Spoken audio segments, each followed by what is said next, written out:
Belanjawan 2024 demi rakyat. Rang Undang-Undang RUU Perbekalan 2024 atau Belanjawan 2024 diluluskan di peringkat dasar dalam persidangan Dewan Rakyat petang semalam. RUU terbabit diluluskan secara undian suara dengan lebih suara menyatakan setuju. Sebelum itu, Perdana Menteri Datuk Seri Anwar Ibrahim yang juga Menteri Keuangan menggulung perbahasan Belanjawan 2024. Kementerian Keuangan adalah kementerian terakhir yang membuat penggulungan. Pada 13 Oktober lalu, Anwar membentangkan belanjawan yang melibatkan peruntukan RM393.8 bilion, iaitu belanjawan tertinggi pernah dibentangkan dalam sejarah Malaysia. RUU Perbekalan dibahaskan selama 8 hari sejak 16 Oktober lalu oleh 162 ahli parlimen dari blok kerajaan dan pembangkang dan digulung oleh kesemua 25 kementerian dan 3 jabatan Perdana Menteri selama 4 hari dari Isnin lepas. Perbahasan RUU berkenaan bagi peringkat jawatan kuasa dijadualkan selama 12 hari bermula 6 November ini.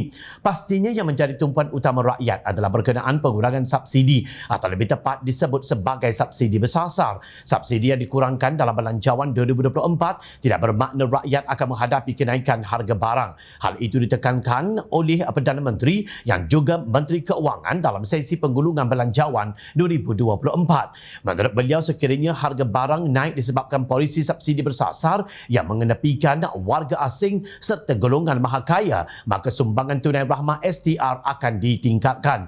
Program subsidi seperti menurunkan harga minyak, ayam, semua ini dapat manfaat kepada golongan kaya. Kita nak elak daripada ini berlaku, sebab itu kita buat penyasaran subsidi. Dan kalaulah dengan cara ini rakyat terbeban, harga gula naik, tepung naik, kita tidak akan ubah dasar subsidi, tetapi kita beri tambahan STR yang melibatkan 9 juta rakyat yang mendapat faedah daripada bantuan kerajaan untuk mengurangkan beban mereka. Katanya, terdahulu Anwar membariskan alasan perlunya subsidi bersasar dilaksanakan kerana subsidi minyak diesel sahaja telah amat membebankan keuangan kerajaan. Kita tahu harga diesel subsidi RM2.15 seliter ketimbang harga pasaran RM3.78. Kita subsidi kepada 3.5 juta orang asing. Kita subsidi kepada golongan mahakaya. Ada yang bangkitkan kenapa saya sebut mahakaya. Saya tidak menentang orang kaya. Mahakaya ini kerana kategori tidak boleh dapat sedekah dan subsidi. Itu sahaja poin dia. Bukan kita marah sebab kaya.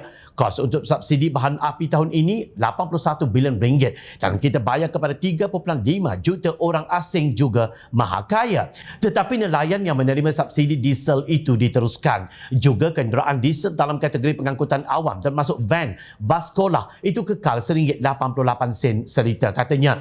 Dalam ucapan penggulungan itu juga, PMX yakin Kerajaan Madani akan berjaya menghapus golongan miskin tegar pada tahun 2023 atau selewat-lewatnya 2024 dengan menaikkan nilai STR kepada golongan terkesan. Kalau keluarga termiskin boleh dapat RM3,700 setahun, ini memudahkan kita menoktahkan kemiskinan tegar, katanya.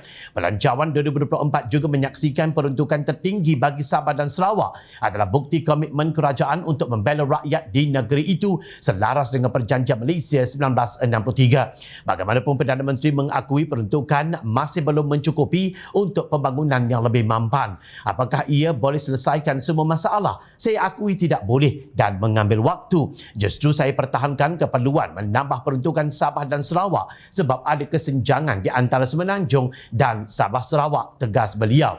Bagi mengisi ruang kesenjangan itu, Anwar berkata kerajaan pada ketika ini menyediakan pemberian khas sebanyak RM300 juta kepada Sabah dan Sarawak selain suntikan besar daripada Petronas untuk kemajuan di negeri Borneo berkenaan. Bagi pemberian khas yang disebut interim dinaikkan RM300 juta untuk Sabah dan Sarawak. Selain itu, suntikan besar dari Petronas untuk Sabah yang bernilai RM6.6 bilion dan Sarawak RM5.8 bilion juga diperuntukkan, katanya.